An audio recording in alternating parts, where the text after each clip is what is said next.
Oh, welcome everybody. My name is John Duda. I am the executive director here at the Real News Network. And thank you everyone for coming out tonight to celebrate our first ever cohort of P.O.W.E.R fellows. Really exciting to be able to welcome you all here and to welcome our fellows. It's been something we were really excited to do this summer, and you're gonna hear a lot more about it tonight. But I do want to tell you a little bit about us. We are a media organization that's dedicated to really challenging the status quo in journalism. And for us, that doesn't just mean what gets said in the media, it's who gets to say it, right? Who is allowed to say it, right? Who gets a platform? Who gets the mentorship? Who gets the power to tell their stories? And which communities are those stories informed by and told for? Across all of our work, these are the kinds of questions we're always asking. It's really one of our core commitments as a newsroom. And that's really why we started the P.O.W.E.R Fellowship this summer, which was done with the support of the Scripps Howard Fund, as well as a few really generous individual donors. And I hope, with more support, we can do it again next year as well. And to go a little bit deeper into why we got this program off the ground, I don't need to tell you, sitting here in Baltimore, that we have a system of mass incarceration and policing that is, well, first of all, shameful, right? Historically, unprecedentedly shameful, but also deeply, deeply racialized. You really can't even begin to understand this system without understanding how anti-Blackness, for instance, is just wired into it, right? Both in terms of its long history, but also in terms of its current structure and operation. So for us, thinking about reporting on this, thinking about making media about this, we want to make sure that the voices that are getting a chance to tell the stories that matter about this system are connected to the communities that are most impacted by it. It's pretty simple, but it's not really the way our media system tends to operate. And that means we've got to disrupt the status quo. We've got to figure out who's getting opportunities and build something that gives opportunities to people who aren't getting them, right? We've got to get people the mentorship. We've got to get people the support they need to actually be able to build careers as journalists who can come to the table with the kind of critical perspective that you only get when you feel these issues in your bones. And we also knew that as a relatively small newsroom, it seems like we're chasing 10,000 stories every week or sometimes every day, and pulling our hair out over the latest fire to put out and the latest thing to get up online. We knew that we wouldn't, on our own, have the ability or the capacity to really dedicate ourselves to this project with the level of intention, right? And intentional pedagogy and intentional support that it deserved. Which is why we were so excited with the P.O.W.E.R Fellowship to be able to team up with the amazing folks at Just Media. This was really a match that made this project possible. And I could stand up here, I could tell you all about how awesome they are and how cool their mission is and how wonderful they are to work with. But lucky for you, I'm actually just going to be able to turn it over to Tatyana Monnay, who is the program manager at Just Media, who can tell you all about their work, why it matters, and introduce tonight's panel of fellows. So welcome, Tatyana, to the Real News Network.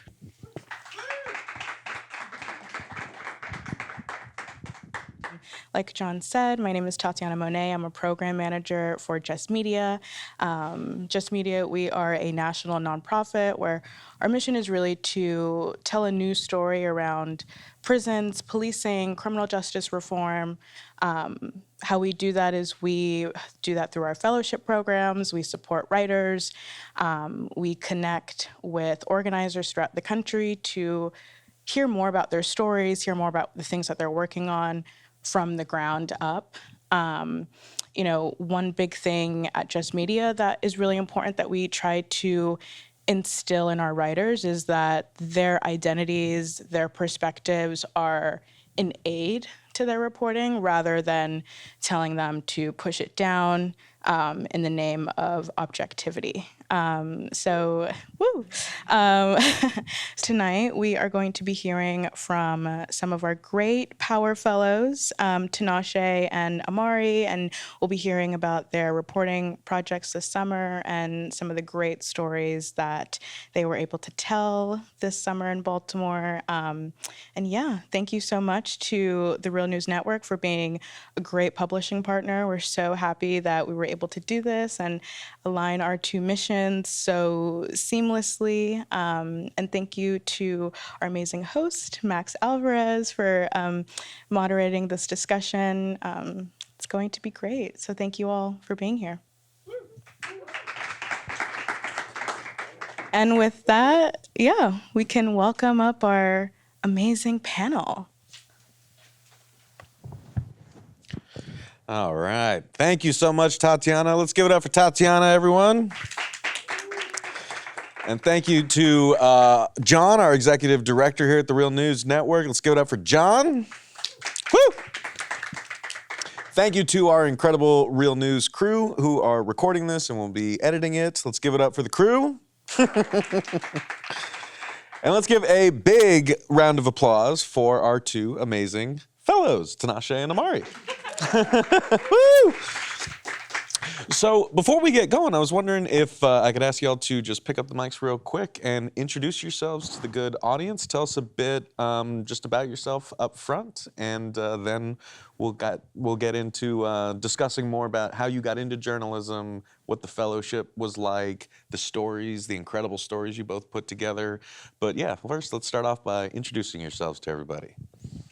Well, like Max said, I'm Tinashe. I'm originally from Zimbabwe, and I am freshly graduated from the University of Maryland's Philip Merrill College of Journalism with my master's in journalism. And essentially, I am a person trying to find their place in the world, trying to find purpose, and exploring identity, and the anecdotes and the stories that people tell through identity is one of those things that I really try to pursue. So yeah. Oh, yeah. Welcome.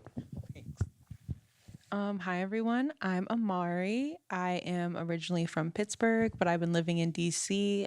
Full-time for 2 years now, on and off for about 6. I also just graduated in May from Howard. I actually got my master's in social work, but my undergrad degree was in journalism.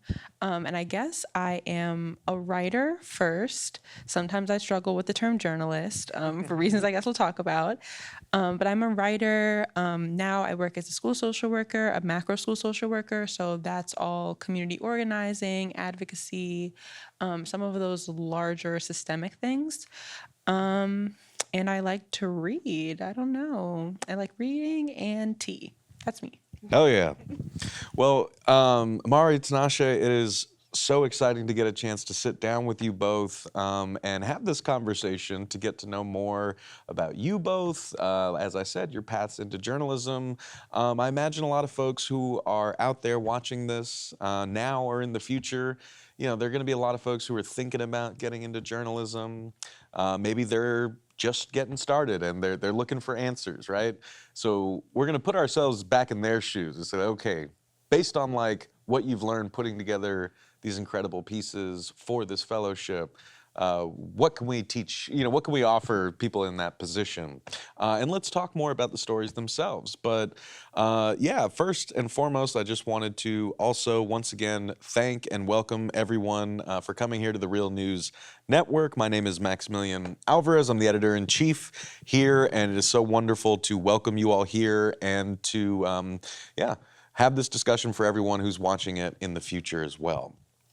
So as Tatyana and John said, we here at The Real News have been incredibly honored and excited to be a partner with Just Media as part of this P.O.W.E.R fellowship, the first year cohort.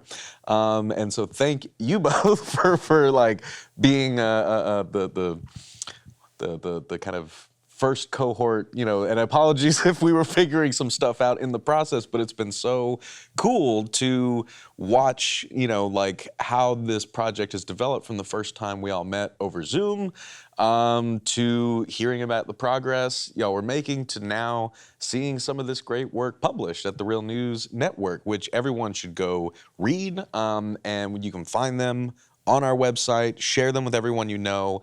It's really, really cool and exciting stuff that I want to talk to you all about.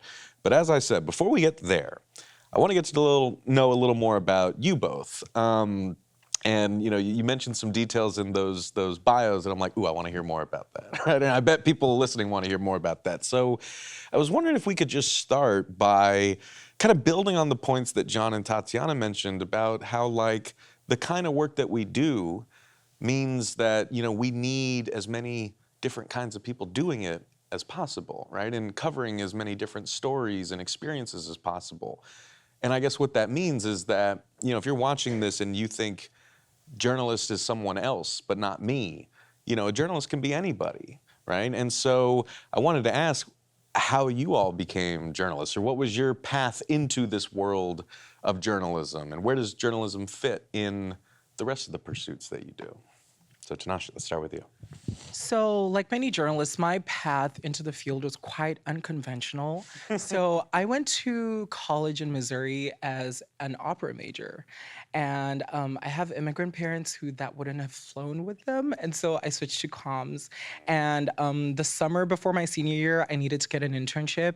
And I didn't know what I wanted to do. So I just interned at a local magazine and covered local arts, culture, entertainment. And I realized through that internship that it's not necessarily that like my passion was to be a musician or to be a journalist or any kind of person, but I really am passionate about telling stories.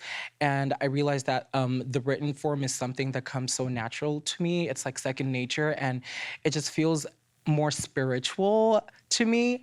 And so Wait, say more about that. so I just feel like to be able to put words on paper and truly communicate how you see something and how you feel something just affirms who you are as a human being. And I feel like it solidifies your positioning on earth. It like breathes life into your life, for lack of a better phrase, because I feel like oftentimes we walk around the world existing as labels. And I think that writing sometimes helps to enliven us. And so when I realized that storytelling is what I'm passionate about and writing is the form of storytelling I like the most, I went ahead with it and went to grad school for journalism and graduated, and now I'm in the workforce. Oh yeah. Ahmari, what about you? I think that the place that I always pinpoint as like the start of my journalist journey was the summer going into my junior year of high school. Or maybe it was my senior year. It doesn't matter which time it was, but I know that it was a summer, and I had been writing for a long time. I had been writing a lot and reading a lot and kind of becoming politicized by going to different spoken word events back home and writing and reading a lot of poetry, a lot of fiction about things that were going on in my community that I felt like really resonated with me. Things as a woman, as a Black person, all of those things, understanding my sexuality at that age.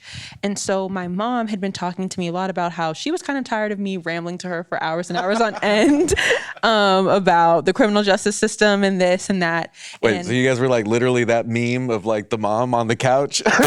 Yeah. And my poor dad and my little siblings. So my mom really wanted to kind of direct my creative energy and my passion for writing as I was starting to apply for colleges.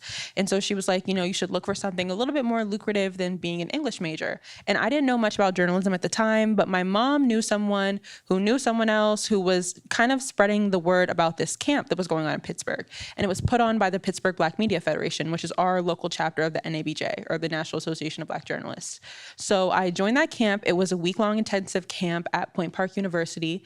It was intensive, and like they completely meant that. Like we stayed in the dorms, we worked from like 6 a.m. to like 8 p.m., sometimes later on nights where we had deadlines, and we got broken up into teams. So there was the print team, there was the audio team, they did a radio show, and then there was the TV team. And so all of us had to put out our own newspaper, our own hour-long TV show, and then our own hour-long radio show by the end of a week. So there was maybe like 20 of us. So that required like everyone writing at least 3 stories. And again, like I'd never done journalism writing before. So it was really intimidating and overwhelming at first. But I remember at the end of that experience that I got an award, and it was called the One Shot Award. And it was like someone who can just turn in a draft and like say what they mean, kind of in that way that you were talking about, where it's just like you are able to communicate exactly what you heard and exactly what you mean the first time.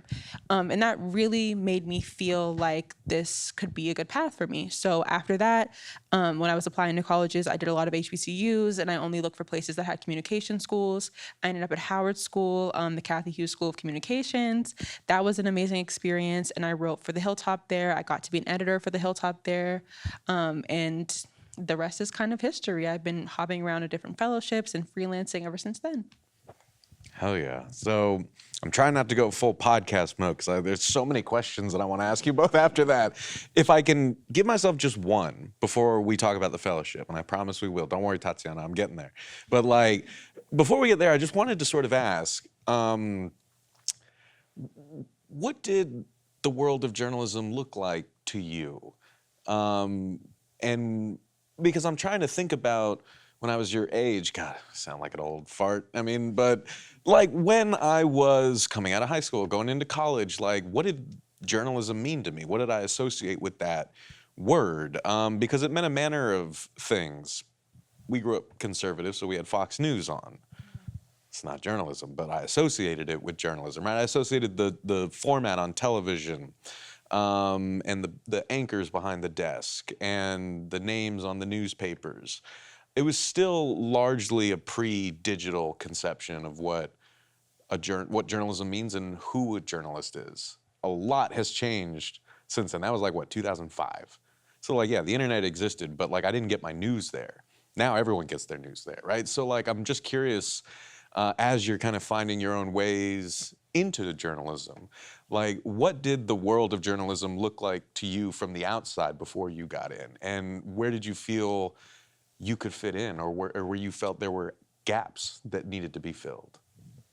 So for me, I think entering journalism was a rude awakening for me because I grew up watching like Black anchors. So Aisha Sase on CNN was a common fixture in our household. I read a lot of Black writers, reading Black writers who wrote for newspapers and their opinion columns and stuff like that.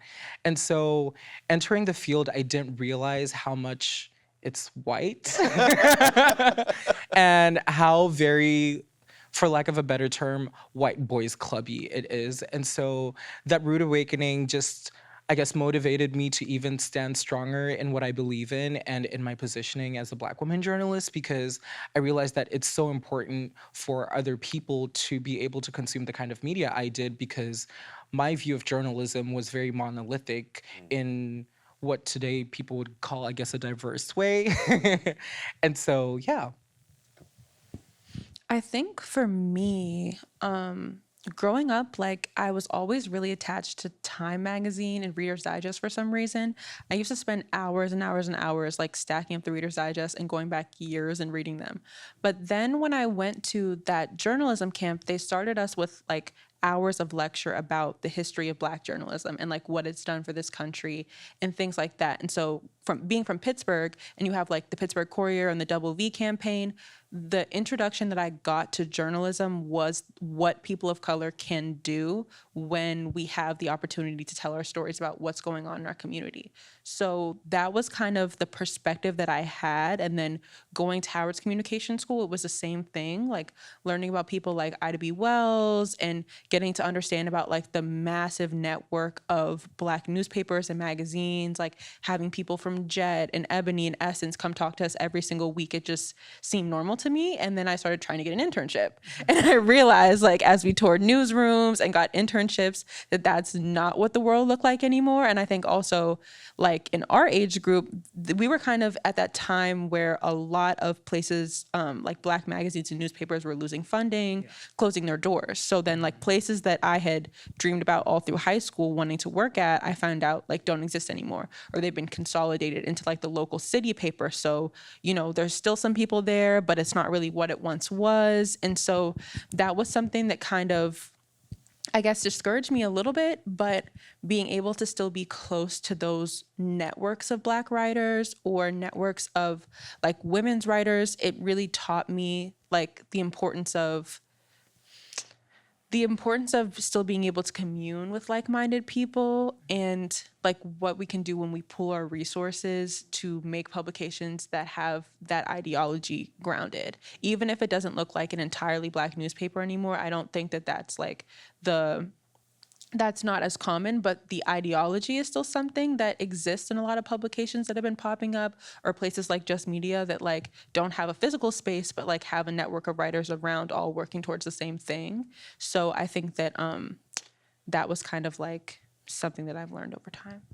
Hell yeah. No, I think that's beautifully put. And I'd be remiss, again, we're recording this in early September 2023, and I'd be remiss after talking about newspapers in Pittsburgh if I didn't shout out our colleagues on strike at the Pittsburgh Post-Gazette, who have been on strike since October of 2022, and shame on the Block family who own the paper and refused to bargain in good faith. But that kind of stuff, obviously, as someone in this industry as well, like, really depresses me and infuriates me.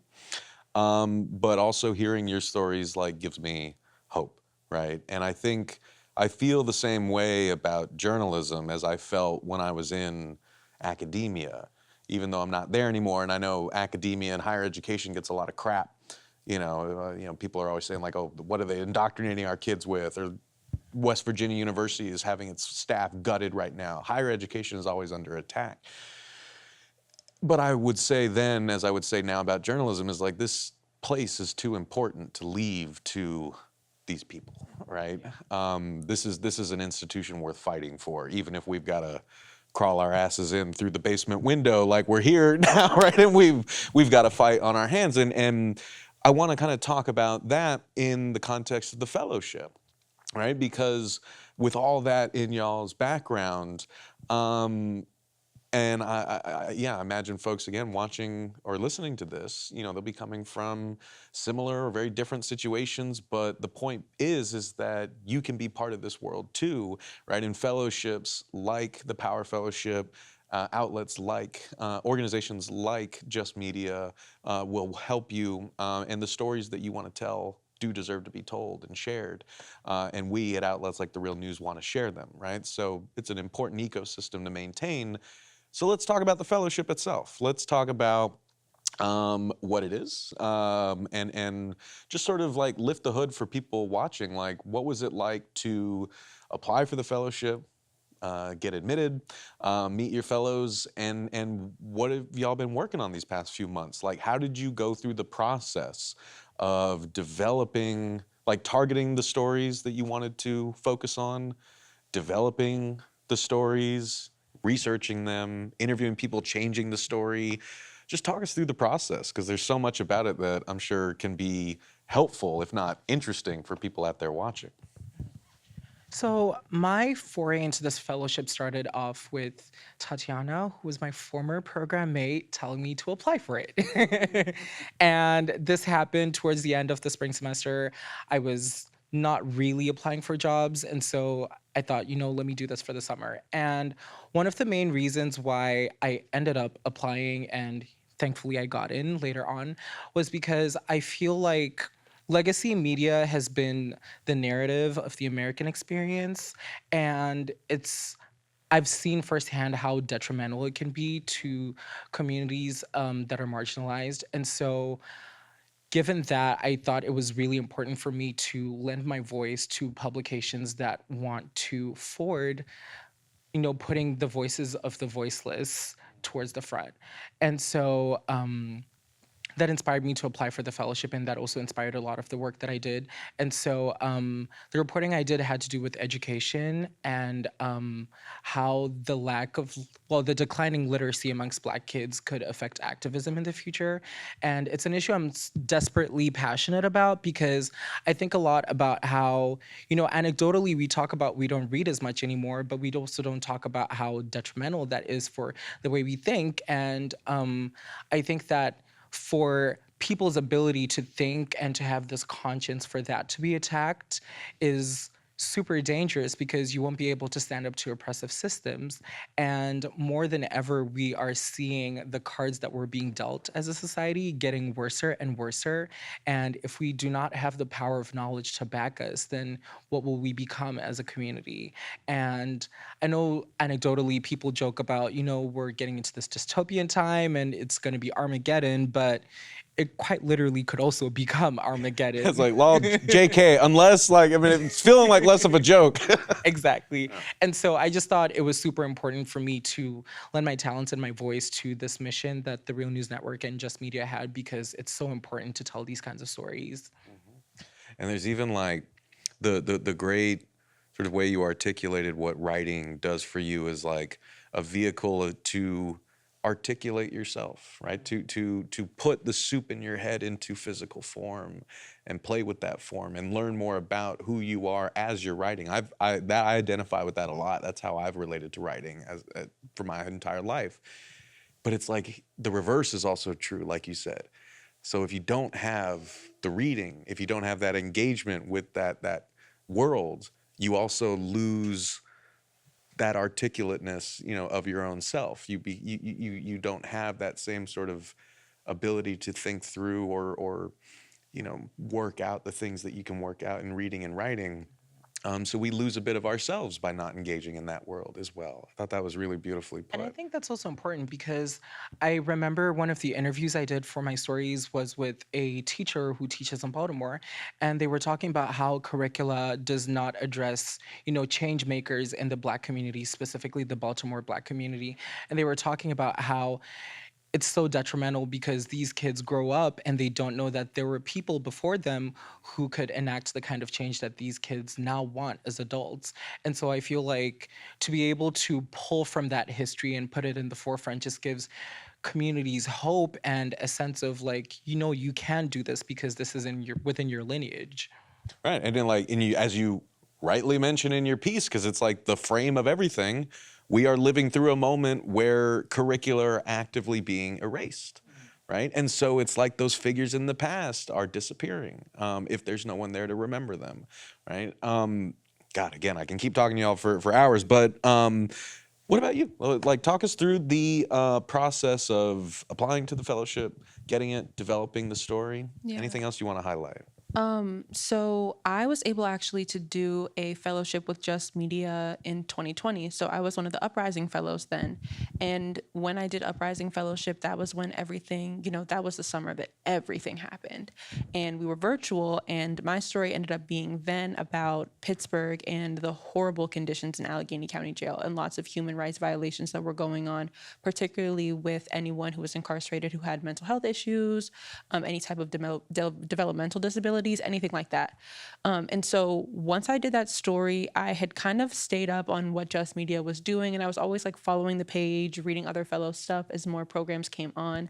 And this one just really, really spoke to me, because the time that I visited Baltimore, like different times that I've visited while I've lived in DC, Baltimore has reminded me so much of home. It's a working class town with large populations of immigrants, people of color, and it was just something that talking about those same issues in a city like this, in a city that's also kind of been misportrayed in media in the past, just really spoke to me. So I ended up applying for the fellowship, and we had to write lots of essays in our application about like what we think about the criminal justice system and also what kind of story ideas that we had. And so over time that eventually kind of changed and morphed. And one thing I really loved about the fellowship was our vision sheet at the beginning that we did. That really helped me feel like any pitch that I did was like intentionally aligned with the type of work that we were trying to do. And it really made me think outside of the box of who I should be interviewing, how I should go about telling this story, like how I can get creative. And so initially I had been kind of bouncing around two ideas.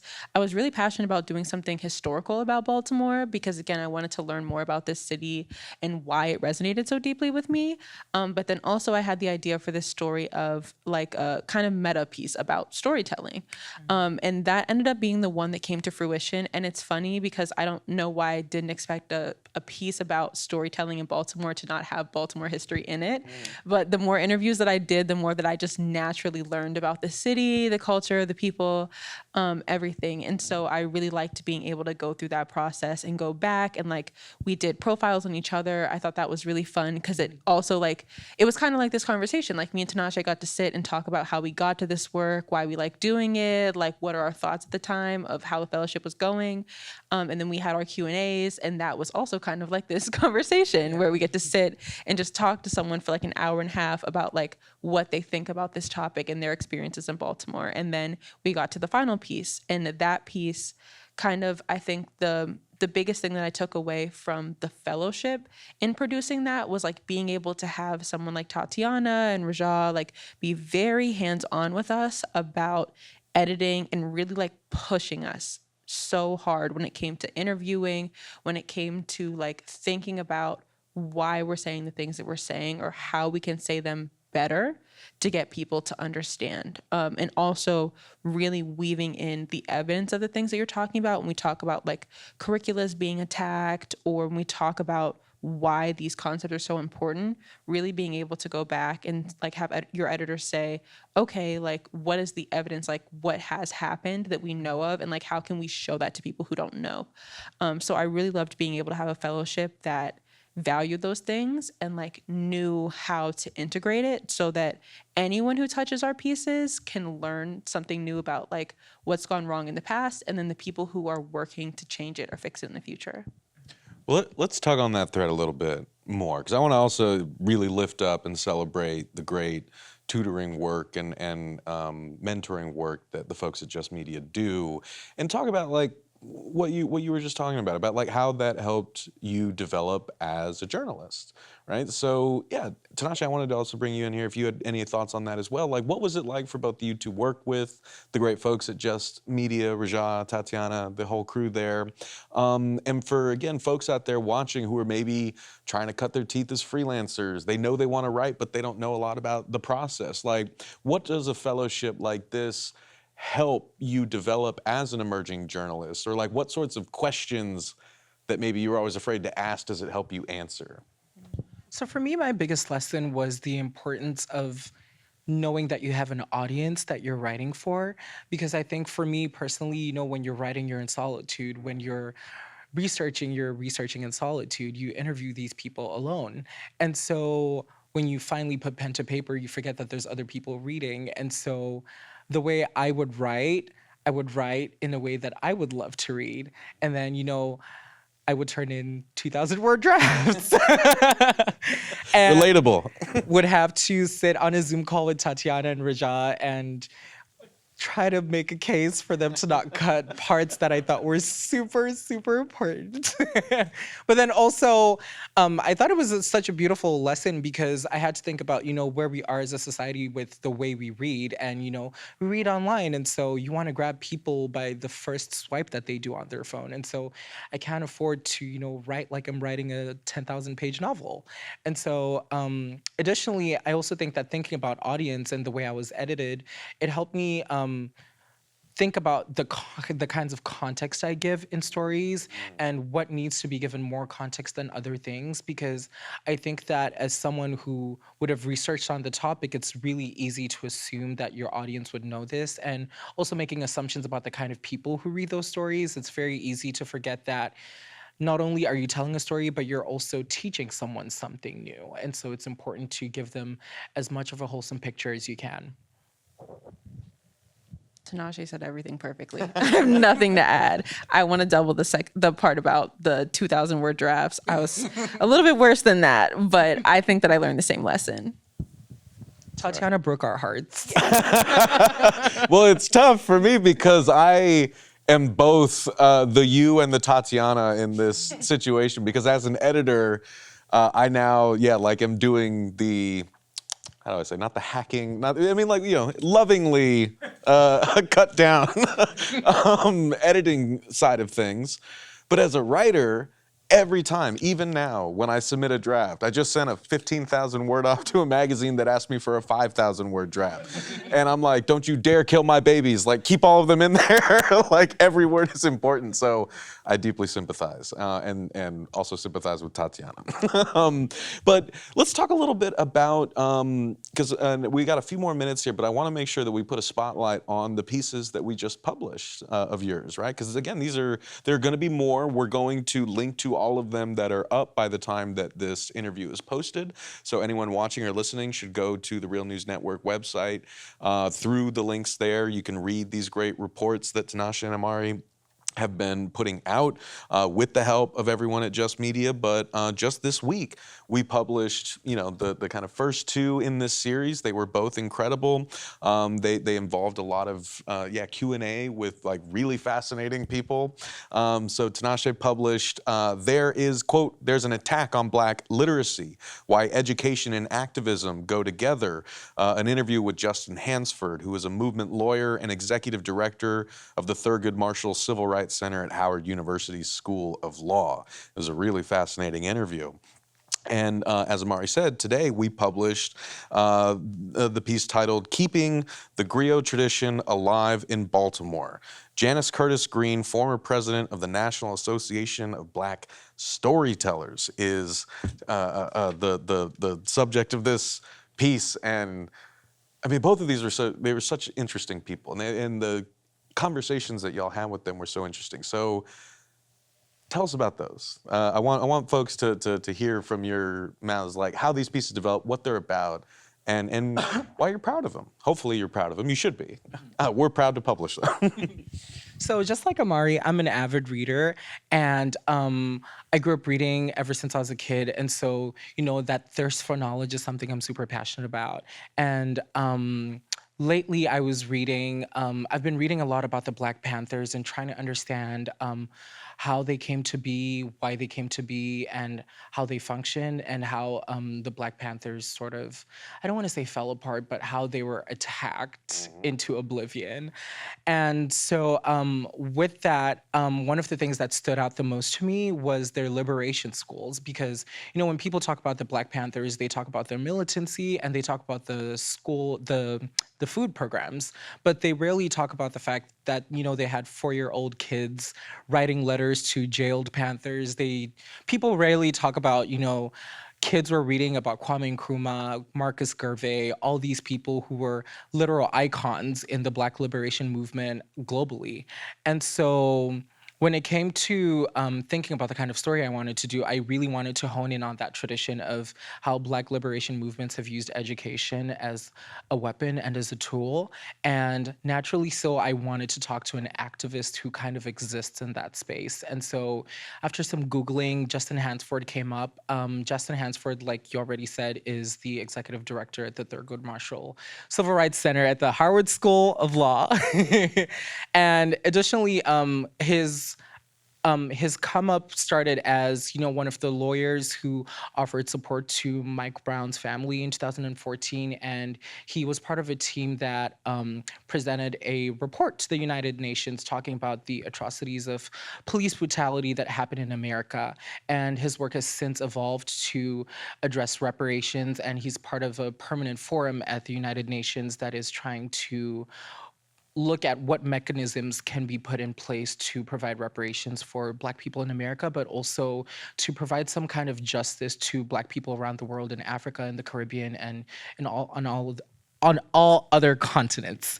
And so my conversation with him was so illuminating. It was super fun because, first of all, I just got to geek out with him about many different concepts. And obviously, the interview that people are going to read is very heavily edited and has been cut down as well because it was 2 hours worth of talking.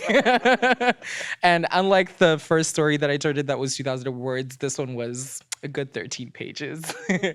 And so, one of the things that really stood out to me about that interview was that as much as, we talk about education being super important for literacy. I think that sometimes we can get deluded into thinking that it's the only thing needed for activism.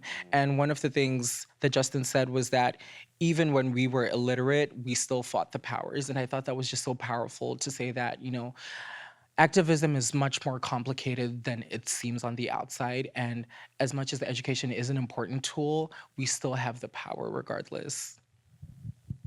Hell yeah, beautifully put. So my story, or my Q&A was with Janice Curtis Green. And like you said, she was the former president of NABS, which is the National Association of Black Storytellers. But I found her originally because she was actually designated the official griot of Maryland recently. And so that kind of encompassed this fellowship that she got that allowed her to put a lot of different programs into place for the Griot Circle of Maryland, which is the local chapter. And also a lot of people don't know that their national organization was started here in Baltimore. So I had talked with her as well as a couple of other elders in their organization. And I really liked talking to her because the day that I caught her, she was coming out of an early mass service. And so she was talking to me a little bit about it and telling me about like the history of Black Catholicism in Baltimore and how her church is one of the oldest ones, one of the oldest Black churches in the country when it comes to Catholic churches. And so we talked about that for like 45 minutes. And then we actually got into storytelling. And I thought that that was a perfect way to start our interview because, again, one, you talk to someone who is just a wealth of knowledge about local history and is able to tell you so much about these little things about the culture that most people wouldn't know, things that like make your city special and unique. But then also when you have people talk to you about their daily experiences like that, and she walks me through what going to a mass service is like and all the different churches that she's visited in the city and how each one is unique and each one has like a unique group, a unique congregation that comes and has these different practices and traditions and why she preferred one over the other, things that she noticed at one over the other. Like that to me is a perfect example of that type of storytelling and history keeping that I was looking to encapsulate in this piece. So we talked a lot about her experience with NABS and like what the organization means to her and what the experience is like to go to a national conference and have those things like drum circles and being able to tell folk tales and all of those things and how they weave together the historical stories with the fictional things that we all know and grew up on. And that was something that also really was just so beautiful about doing this piece is like stories that she's so much older than me. She's an elder. So being able to hear that like she's been telling stories that I grew up on like longer than my parents are even alive is just like, it really was nice to be able to hear how those things morph and change over time and the purpose of why we tell them.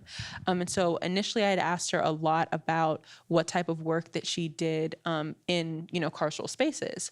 But I noticed that she didn't really differentiate between what they do in carceral spaces, what they do in schools, what they do in elder communities. And she kind of talked about how really the stories just change because it's all similar struggles, but you're trying to give people different things when you tell a story every time. And so she talked a little bit about how there's people in senior centers that need just as much hope and support as people who have been locked away in prison for years, and how there's like a similarity between those experiences. And so I really loved being able to kind of walk through her methodology of like how she tells a story. And it really taught me a lot as a journalist, because I learned through doing this piece as a whole that like art is storytelling and storytelling is an art, if that makes sense. And so being able to hear how she's someone who gets up on a stage, tells stories live, like in full dress, she has all these objects that she brings, it's an experience. And so it started to make me think about like how I can create journalistic pieces that immerse people in that same way. And so it was a real challenge to try to capture her personality and her liveliness when we have to get a story under a certain number of words. And we have this big, amazing, long conversation where I feel like I'm getting like a direct channeled message from the ancestors talking to her. And then I have to like chop that down. But I think that I still did my best, and I really loved every single second of that conversation with her, even what she shared about her own personal experiences. She talked about two of her sons who have both since passed away, and how she was able to use storytelling as a way to heal those wounds, and like why she thinks that storytelling, not just to heal personal wounds, but also to heal cultural wounds that we have, is so critical. And that's how we got back to the larger idea of Black storytelling, right? Is she's explaining how telling these, I mean, Anansi is the first one that comes to mind for a lot of people. So telling Anansi's stories, talking about tricksters, talking about his capability to get in and out of every situation is something that's so important to be passed down, because historically, since Black people have been brought to this country, a new situation pops up all the time, and it can be dangerous, it can be life-threatening, or it can even just be something small, like a microaggression, but you have to find a way to get around it and still be able to persevere and come out on top, and why it's important to maintain those same stories. Or when you have something as deep as losing a child, how you even go about finding the words for a pain like that and for an experience like that, but why it is so necessary to do it. Because like you said, if you don't read, you aren't able to understand your own experiences. Sometimes not being able to hear that other people have gone through the same things or even imagined the same things that you have can make you shrink those things within yourself. And so I got to talk about all of that with her, and it was like a really amazing, Tinashe used the word spiritual. It was spiritual, it was emotional, it was historical. There was just so many dimensions to that conversation. So I hope that the piece captures that. Well, from my perspective, it does. And I just wanted to say like how much I sympathize and empathize with the predicaments that it puts you in, right? Because I feel this all the time. It never goes away because we care about these stories. And we want people to hear them in their fullness like we have gotten to, because when we hear them, we're like, God, that was such an incredible conversation. If I could just get people to listen to the whole thing, they'll feel the way that I did. They'll hear all the great stories that this person just told me, which is why I am so stubborn with the interviews I do with working people. And I'll do like an hour, hour and a half, even 2 hours, because I think it's still worth preserving in its fullness. And so that's what I was gonna say, is that I think one thing that I have learned just to help me deal with the process of having to like have all this incredible material and cut it down to 1,500 words, it feels like an affront to the people I interviewed. I guess the way I learned to be okay with it was like, there are different mediums to harness, right? Audio, full interview, I want to get people interested with the text piece, and I know that the vast majority of people have a short attention span with these things. So my goal is to get them sucked in enough and interested enough that they go and want to listen to the full audio interview or something like that, right? But like, it's not lost forever, I guess is what I'm saying. And we're doing our best to work with the different media that we have, which is what you both have done beautifully with your pieces. And I hope that that you do preserve at least the transcript of like the full interviews and keep them somewhere so that we can preserve these great stories in their fullness for our generation and beyond. So our generation, my generation, your generation, we're not. Sorry. Don't worry, I'm old. But also, speaking of 2-hour conversations, I could clearly keep talking to y'all for 2 more hours, but I know we got to wrap this up. And I wanted y'all to have the last words. So first, I just wanted to once again thank you for doing all this incredible work. It's been an honor to see how the projects have developed. I love getting to work with Just Media, and I hope that more people apply to their fellowship programs and take advantage of their great resources, because as y'all have shown, right, they're really worth taking advantage of, and they can help you produce really, really great stuff. So just wanted to thank y'all for being a part of that, letting us be part of it, letting us share your work with the world. But yeah, I want y'all to kind of close us out and kind of have the final word. I just wanted to hear from y'all about what comes next. Like for you individually, for these stories, do you want to follow up on them, or do you have other stories that this fellowship has made you want to pursue? And do you have any sort of final thoughts you want to share with people out there who, again, may be thinking about applying to that fellowship or getting into journalism? Anything that you want to leave people with from your experience with this fellowship? So for me, I'm going to continue a lot of this work in the sense of It's no secret that the world we're living in is attacking storytellers in all shapes, forms, etc, etc, Across the etc, board. etc, whether it's music, whether it's writing, whether it's film, whether it's art. And so I think it's super important for me to continue uplifting the art and the practice of storytelling because, we make sense of who we are by telling stories. And so I want to continue writing about the activist space and what it means to fight for a cause, what it means to be brave enough to stand up to the Goliath that is our oppressive governance and what that looks like, the losses, the gains, the emotional toll, um, even just like the spiritual commitment some of these people put into this work. I really want to continue talking about that. And for future fellows, I think one thing that I would say is to just like dig within your heart and write from there, because I think that the most powerful stories are the ones that, come from a place within us that is so passionate and really yearning to say something. And I think that, what a lot of people have to say is super important. And so just leaning in on that is what you should do. I think for me, there's so much that I would love to follow up on when it comes to my story. I think a lot of the organizations that I was able to speak with, the Chesapeake Contra Society, I'd love to learn more about them and the work that they do, especially because I think it's so important to talk about. I think in journalism, we don't talk enough about emotions and spirit and those things that really do influence people's lives so deeply. So being able to write a story about them, I think would be amazing. The historical photography project, I hope that everyone learns a little bit about that in my story. And I hope that there's a way, a will somewhere that will bring that back because I think it was so powerful. So I think that being able to follow up with any of those organizations, also the Growing Griots program, I think that working with youth is so important. In the story, I got to talk a lot about youth, but I'd love to have the opportunity to talk to them directly and really understand how they feel like these things are impacting them, being able to learn these stories and feeling empowered by being able to tell them in their own ways.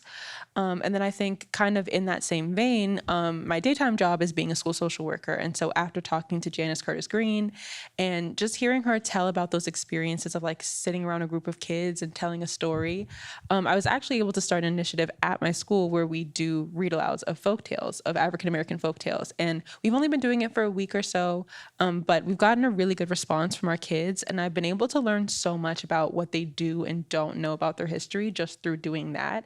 And I think that that's one thing that the story really kind of inspired me to bring into my real life is being able to do what I can to preserve those things. And kind of in Tinashe's story, you talked about the difference between an activist and an organizer. And I think that being able to report and talk to these folks encouraged me to want to be an activist in my own little way. I kind of hope that with movement journalism, that's always what people take away from a story is like, what can I do in my community to bring this to life if I enjoy this? Or what can I do in my community to change this if this is something that's, threatening to me or other people? So I think that that's something that I really was able to take away. And then for any emerging journalists who are thinking about doing this fellowship, I think you said it perfectly. Like, look for the story that's inside of your heart. I think look for the things that politicize, radicalize, really stir you up, because when you tell those, there's so much power in your own story and speaking to your own experiences. If you remember the things that brought you to this work and you tell those stories, that's almost a guaranteed way of bringing someone else into this work. So finding more ways to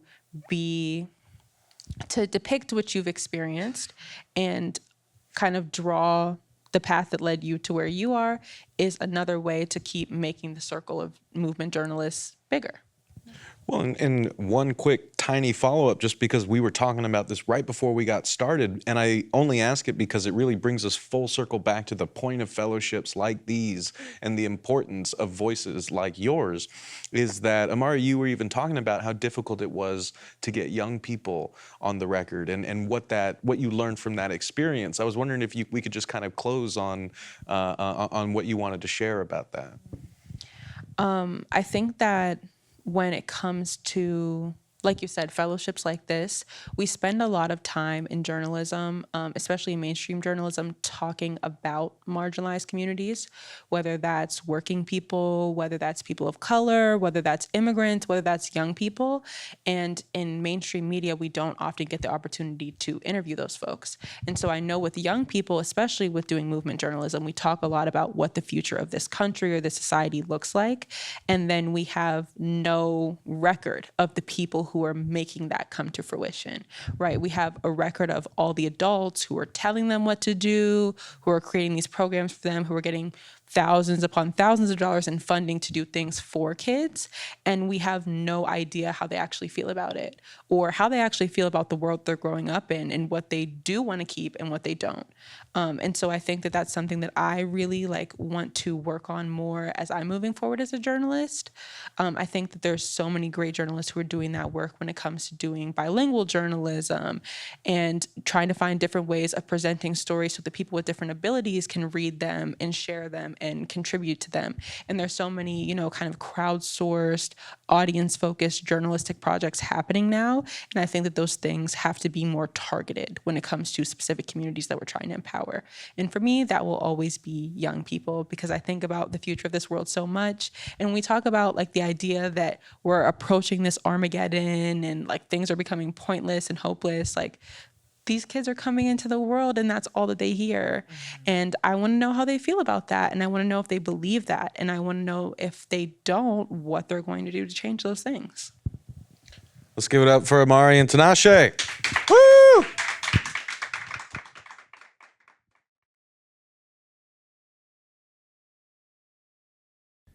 Thank you so much for watching The Real News Network, where we lift up the voices, stories, and struggles that you care about most. And we need your help to keep doing this work. So please tap your screen now, subscribe, and donate to The Real News Network. Solidarity forever.